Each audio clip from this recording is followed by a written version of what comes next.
এখানে হচ্ছে আমি বাদাম মিক্স বানাবো। তো এখানে বাদাম মিক্স বানানোর জন্য এখানে হচ্ছে আমি আখরোট এটা নিয়ে নিয়েছি। এখানে হচ্ছে চীনা বাদাম নিয়েছি, রেগুলার যে চীনা বাদাম আমরা খেয়ে থাকি সেগুলো।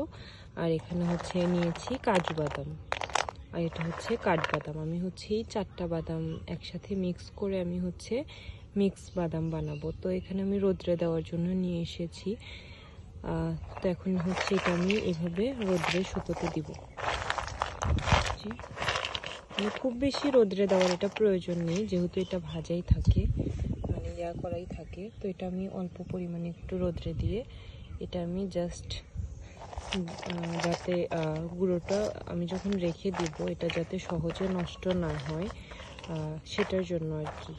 যে এভাবেই হচ্ছে আমি রেখে দিব। আমি হচ্ছে রোদ্রে দিয়ে চলে যাব, একটু পর পর এসে আমি দেখে যাব যে কি অবস্থা। এটা হচ্ছে আমি একটা বল নিয়ে নিয়েছি। বলে যদি আমি দিই সেক্ষেত্রে বলটা তাড়াতাড়ি হিট হবে অ্যান্ড গরম হবে তাড়াতাড়ি, এর জন্য আমি বল নিয়ে নিয়েছি। এখানে হচ্ছে আমি মশারি দিয়ে যাচ্ছি যাতে ধুলোবালি না পড়ে। তো এই যে আমি হচ্ছে এখন চলে যাব বাসায়।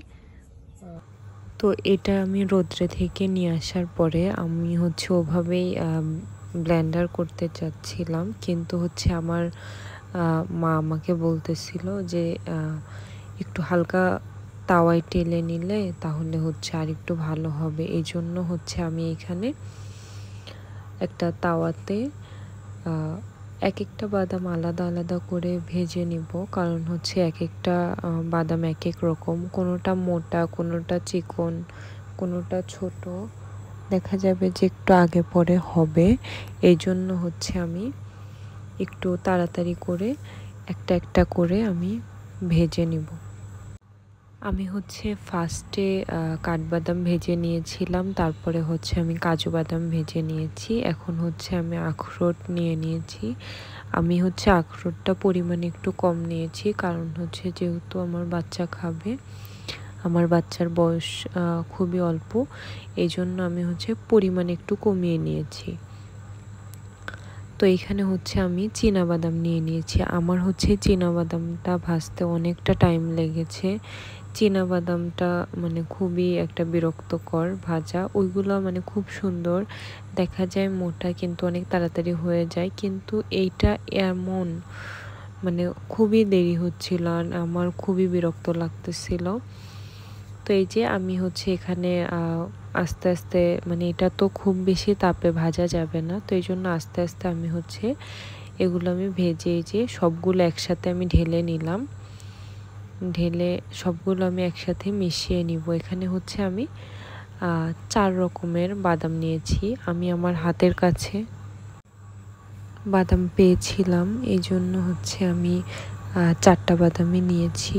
তো এখানে হচ্ছে এখন আমি সবগুলো ডালা শেষে এখন আমি ব্লেন্ডার জারের মধ্যে দিয়ে দিব। এখন আমি এখানে ব্লেন্ডার করে নিব। এই যে এরকম হবে, আপনারা চামচের সাহায্যে এটা ঘুরিয়ে ঘুরিয়ে দিতে পারবেন, তাহলে আপনার উপর নিচ ভালোভাবে হবে। তো আমি ব্লেন্ডার করার পরে আমি 2বারে দিয়েছিলাম, যেহেতু বেশ খানিকটা ছিল, তো আমি 2বারে দিয়েছিলাম। এই যে আমারটা ঠিক এরকম হয়েছে। আর এটা একটু হালকা গরম হয়ে যায়, মানে ব্লেন্ডারে দেওয়ার পরে এমনিতেই তো ভাজার পর একটু গরম ছিল, তারপরেও হচ্ছে ব্লেন্ডারে দেওয়ার পরে একটু গরম লাগছিল, তো যার কারণে একটু দলা পেকেছিল। তো এটা হচ্ছে ঠান্ডা হলে ঠিক হয়ে যাবে। পরে যে আমি একটু হালকা ঠান্ডা করে এখানে হচ্ছে আমি চামচ দিয়ে একটা হচ্ছে এটা হচ্ছে একটা কাচের কন্টেইনার, আমি হচ্ছে একটা কাচের কন্টেইনারে এখানে রাখছিলাম, আর হচ্ছে এই যে একটা প্লাস্টিকের কন্টেইনারেও রাখলাম। আমি হচ্ছে 2টাতে প্লাস্টিকেরটা আগে ইউজ করব, আর হচ্ছে ওইটা আমি পরে ইউজ করব, যেহেতু কাচেরটাতে অনেক দিন থাকবে। তো এই ছিল আজকে আমার মানে বাদাম মিক্স আমি কিভাবে আমার বাচ্চার জন্য রেডি করলাম।